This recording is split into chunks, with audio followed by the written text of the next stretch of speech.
नमस्कार। डॉक्टर हरिनारायण यादव, ख्वाजा मोइनुद्दीन चिश्ती, राजनीति शास्त्र विभाग की तरफ से आपका स्वागत करते हैं। आज हम एक नए लेक्चर को लेके आए हैं जो मानवाधिकार विषय से संबंधित है। अब दुनिया पहले की तरह दुनिया नहीं रह गई कि जहाँ कोई भी एक राष्ट्र राज्य अपने नागरिकों पे अपनी पूरी ताकत का इस्तेमाल कर सकता है। अब अगर हम मानवाधिकार को देखते हैं तो ह्यूमन राइट को इस रूप में देखते हैं कि ये वो अधिकार हैं जो एक व्यक्ति के व्यक्तित्व के विकास के लिए आवश्यक होते हैं। बिना मानव अधिकार के आज हम अपने कोई भी लक्ष्य को नहीं प्राप्त कर सकते जो एक मनुष्य होने के नाते हमसे अपेक्षा है, या हम अपने गुणों का डेवलपमेंट कर ही नहीं सकते।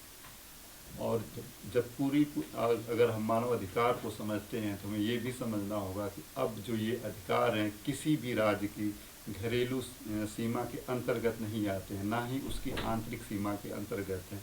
या ये भी नहीं कह सकते कि अब इन अधिकारों पे कोई भी राज्य एक सीमा से ज़्यादा अपने नागरिकों पे अपनी शक्ति का इस्तेमाल कर सकता है, क्योंकि ये माना जाता है कि जो मानवीय अधिकार हैं ये हमें स्टेट ने प्रोवाइड नहीं किया है, बल्कि हमको नैसर्गिक रूप से या प्रकृति के द्वारा ही हमें प्रदान किया गया है। ये वो अधिकार हैं जिनके प्राप्त होने से हम अपना मनुष्य के रूप में जो जीवन है उसको आगे बढ़ा पाते हैं, और बिना इसके हम अपनी मानवीय गरिमा और उसके साथ जुड़ी हुई बाकी सारी चीज़ों को हम फलीभूत नहीं कर पाते हैं। तो इसलिए कहीं भी अगर मानव अधिकारों की जहाँ बात आती है तो वहाँ पे खास तौर से 1948 के बाद जब यूनाइटेड नेशन बना और उसमें से मानव अधिकारों को लेके सार्वभौमिक घोषणा की गई, उसके बाद से ये माना गया कि अब जो है मानव अधिकार अंतर्राष्ट्रीय विधि के अधीन आ गए हैं। अब ये किसी राज्य की घरेलू सीमा के अंतर्गत नहीं रहे। अगर इसीलिए कहीं भी अगर ह्यूमन राइट का वायलेशन होता है तो पूरे दुनिया में उसके खिलाफ एक आवाज़ उठाई जाती है। जो दुनिया के सजग नागरिक या जो नागरिक समूह हैं वो ये देखने का प्रयास करते हैं कि कहाँ पे स्टेट द्वारा नागरिकों के अधिकारों का हनन किया जाता है। और जहाँ तक हम देखते हैं कि आज यूनाइटेड नेशन में इतना मतभेद है कि कोई यूनिवर्सल उस तरह का तो रूल नहीं है, लेकिन फिर भी बाध्यकारी शक्ति नहीं है। लेकिन जहाँ तक है बात की जाती है कि एक नैतिक शक्ति तो आज भी है कि अगर किसी राज्य में ह्यूमन राइट का वायलेशन होता है तो विश्व के तमाम देशों द्वारा उस पर जो आवाज़ उठाई जाती है, नागरिक समूहों द्वारा उस पर चर्चा की जाती है, तो उस राज्य के लिए कहीं भी वो अच्छी स्थिति नहीं मानी जाती। और यही रीज़न है कि कोई भी राष्ट्र आज के टाइम में मानवाधिकार को लेके बहुत ही ज़्यादा सचेत रहता है।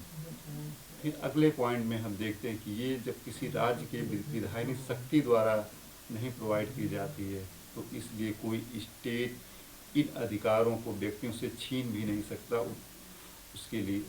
तो फिर जहाँ तक ये मानव अधिकारों की बात आती है, स्टेट का मेन जो रोल है ये इन अधिकारों की सुरक्षा का दायित्व है, ताकि हम इन अधिकारों के थ्रू अपने जो मानवीय गरिमा है या व्यक्तित्व का विकास है, मनुष्य अपनी भौतिक और आध्यात्मिक सारी ज़रूरतों को पूरी कर सके और चीज़ों को संतुष्ट कर सके।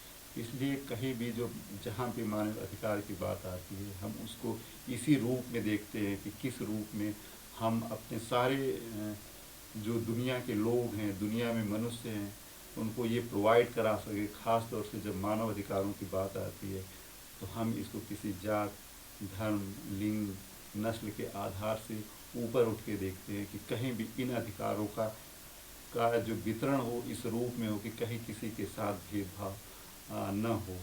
और यही एक वजह है कि अब पूरे की पूरी दुनिया आज के टाइम में मानव अधिकार को लेके सबसे ज़्यादा सचेत होती है। अगर इसको एग्जाम्पल के रूप में देखें तो दुनिया में जो आपसी मतभेद है उसी का परिणाम था कि चाहे जो 1971 में बांग्लादेश में जो हुआ और पूरी दुनिया ने ह्यूमन राइट को लेके इग्नोर किया, या फिर वियतनाम में देखते हैं वहाँ भी ह्यूमन राइट को लेके बहुत राष्ट्रों द्वारा अच्छे संकेत नहीं दिए गए। खासतौर से अफ़गानिस्तान में देखते हैं जो सोवियत संघ ने जो इंटरफेयर किया, तो बहुत सारी जगह ऐसा है कि राष्ट्रों की जो इंटरनल पॉलिटिक्स है या आपसी खींचतान है उस वजह से ह्यूमन राइट का वायलेशन हमको दिखाई देता है। लेकिन अगर यूनिवर्सल रूप में देखा जाए तो जहाँ पे वैश्विक शक्तियों में मतैक्य होता है वहाँ हम आज भी ह्यूमन राइट को का वायलेशन नहीं देख पाते हैं। वहाँ पे भी यूएन जो है ह्यूमन मानव अधिकार को लागू करने की का एक प्रयास करता है, जिसके थ्रू पूरे दुनिया में मानव अधिकारों की सुरक्षा और संरक्षा की जाती है। और कहीं न कहीं ये वो अधिकार होते हैं जिसके थ्रू एक व्यक्ति अपने व्यक्तित्व का निर्माण कर सकता है। आज हम मानव अधिकारों पर चर्चा कर रहे थे। जल्दी ही हम एक अगला लेक्चर आएंगे जिसमें हम अगली पॉइंट को नोट करेंगे। नमस्कार।